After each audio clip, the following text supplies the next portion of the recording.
రవి రవి పిన్ని రవి అడి వాడు ఇంకా రాలేదురా. అదేదో టీవీ కంపెనీలో పనిచేస్తున్నాడుగా, అక్కడ ఆల్సో ఉంటుంది. టైం 10 ఇంకా టీవీ కంపెనీలో నట్ ఫిట్టింగ్ ఏంటి పిన్ని? పిన్ని నాకు బాగా ఆకలిస్తుంది కానీ నాకు అన్నం పెట్టిన తర్వాత వచ్చింటాలే. నేను వెళ్ళి వడ్డిస్తా గాని ఈ మధ్య దొంగలు పెడుతున్నారట, ఆ తలుపేసిరా. దొంగల నా గురించి నీకు తెలియదు పిన్ని. దొంగలు రౌడీలు గూండాలు ఎవరొచ్చినా సరే నక్కల అరిచి కుక్కలా కరిచి కాళ్ళు చేతులు విరిచి టోటల్ గా టైట్ ఫిట్టింగ్ చేసేస్తానంతే.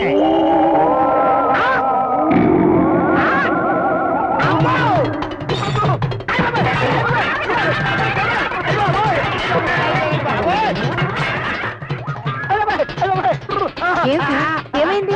ఎందుకలా వణుకుతున్నావు? తెయ్యమా కడుతుకుంటా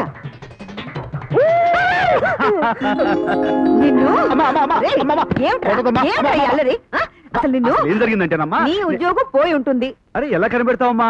మెళ్ళ తాయితే ఉందా? నువ్వు ఇలా దసరా వేషం వేసుకుని దొంగోళ్ళ ఇంట్లో దొరబడితే దాని అర్థం అదేరా? అది కదమ్మా, నేను ముందే కనిపెట్టేశారు. అవి అమ్మ భయపడుతుందో లేదో అని టెస్ట్ చేశానంటే. అలాగా? మరి వంటింట్లో ఏంట్రా డమాల్ సౌండ్, మొహం మీద పిండి? నిన్ను భయపెడతా. గురు మన పేటలో చిట్టమనే గజ్జల గురు హోటల్ పెట్టింది. సాంబార్ ఏంటి చల్లగా ఉందంటే కాంతి తెలుస్తుందని మారు కొట్టింది.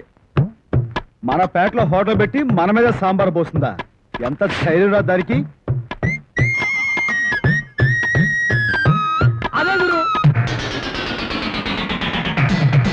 ఫిగర్ చూస్తే మంచి కంచు టైప్ లో ఉంది. దీన్ని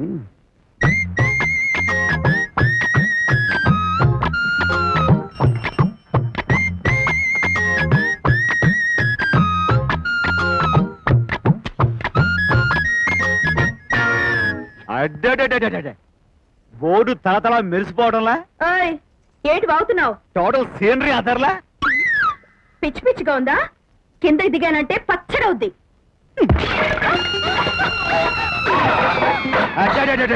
ఎరా మా జాయింట్ సీనరీ అద్దర్లా. చేసిన చాలక ఇంకా బాగుతున్నావా? ఫేస్ పెసరట్టు అవుద్ది. మనతో పెట్టుకోకు, షేపులు చపాతీలు అవుతాయి. ఏంటి మా ఆవిడ మీద సాంబార్ పోసామంట? ఏ వాడొక్కడి మీదే సాంబార్ పూసాను నీకు బాధగా ఉందా? ఉండు నీకు అని చెప్తాను. అలాగే రౌడీ ముఖ ఆడపిల్ల కనిపిస్తే చాలు సీనరీ బాగుందంటావా? ఇది మీద పడితే అప్పుడు తెలుస్తుంది అసలు సీనరీ. పోలీస్ మీదే సాంబార్ పోస్తావా? మోసం, దగా. ఇది ఒక పోలీసుకు జరిగిన అన్యాయం కాదు, మొత్తం పోలీసు వ్యవస్థకే జరిగిన అన్యాయం. ఈ అన్యాయాన్ని ఎదుర్కోవడానికి ఒంటరి సైనికునైనా సరే పోరాడతాను. ఎస్, నేను అది కాదు పోలీస్ బాబు, మా అక్క. ఉండరా బామర్ది, నేను చూసుకుంటాను కదా. అంటే ఆవిడ మీ మా ఫ్యామిలీ. నేను ఫ్యామిలీ జోలికి వెళ్ళండి. ఫ్యామిలీలు అంటే నాకు చాలా గౌరవం అండి, అందులోనూ మీ ఫ్యామిలీ అంటే మహా గౌరవం అండి. అమ్మా ఇంకేమన్నా సాంబార్ ఉంటే పొయ్యమ్మా, పొయ్యికి పోతాను. సాంబార్ అయిపోయింది, ఈ ఇడ్లీ ముక్క నంచుకెళ్ళిపో. చాలా థ్యాంక్స్ అండి. ఏంటి ఫ్యామిలీ గేమ్ లో ఇష్టం వచ్చినట్టు బాగుతున్నా? నేను వాకపోయి ఉంటే ఆ పోలీసు నిన్ను పట్టుకెళ్లి బొక్కలు తోసేసేవాడే నా ఫ్లవరా. ఒంటి మీద చేస్తావేంటి? కొట్టానంటే కొబ్బరి పచ్చలు అవుతావు. చేయటమే కదా, నువ్వు కోరుకో, కావాలంటే ముద్దు కూడా పెడతా. నన్ను మూత పెడతావా? మన సంగతి తెలియదు అనుకుంటాను. మూతి మీద బాత పెట్టి నేతికి మూత పెడతాను. నేతికి మూత పెడతావో, కోడి కోత పెడతావో సాయంత్రం చూపిస్తాగా. ఏ నువ్వు చూసేది చపాతి పిండి, నేనెవరికి భయపడను. నాన్న నువ్వేంటి గ్యారేజ్ నుంచి తొందరగా వచ్చా? ఏముందమ్మా, కూతురు ఎదిగొచ్చి సంపాదించడం మొదలు పెట్టిన తర్వాత నేను సంపాదించడం ఎందుకు? అందుకే షెడ్ తొందరలో మూసేద్దాం అనుకుంటున్నాను. నేను హోటల్ పెట్టినందుకు వచ్చిన కోపానికి ఇంకా పోలేదా? అయినా ఆడైనా మగైనా ఒక వయసు వచ్చాక ఎవరి కాళ్ళ మీద వాళ్ళు నిలబడాలి, ఎవరి కష్టంతో వాళ్ళు బతకాలి, అప్పుడే జీవితం అంటే ఏడు తెలుస్తుందని నువ్వే కదా నాన్న చెప్పావు. నేనే చెప్పాను అనుకో. సరే విసుగ్గా ఉంది, కాఫీ బట్టర్. ఒక స్పెషల్ కాఫీ. ఏమిటి ఆ కేకలో? హోటల్ లాగా ఇది ఇల్లు. జడ్జి గారి కారు రెడీ అయిందా? పర్ఫెక్ట్ గా రెడీ అయిపోయింది సార్. ఒకసారి ట్రైల్ వేసిరమ్మంటారా? నువ్వు రిపేర్ చేసిన కారు నేను డ్రైవ్ చేస్తే కదా తెలిసేది. నువ్వెంత దరిద్రంగా చేసావు.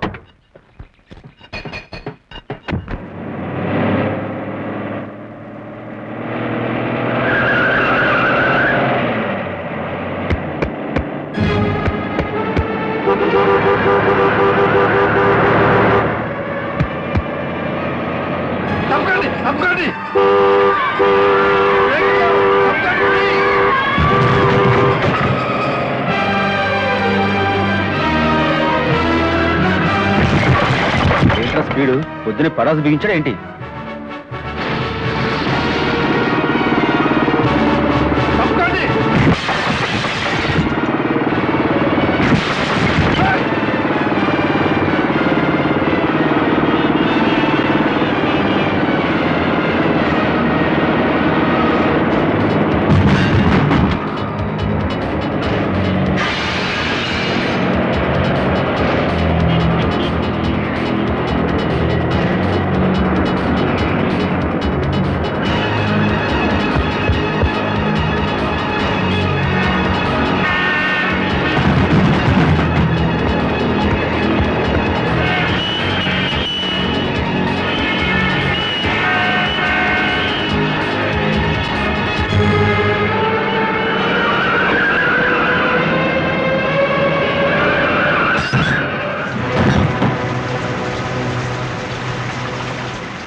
ఏమండి మాస్టారు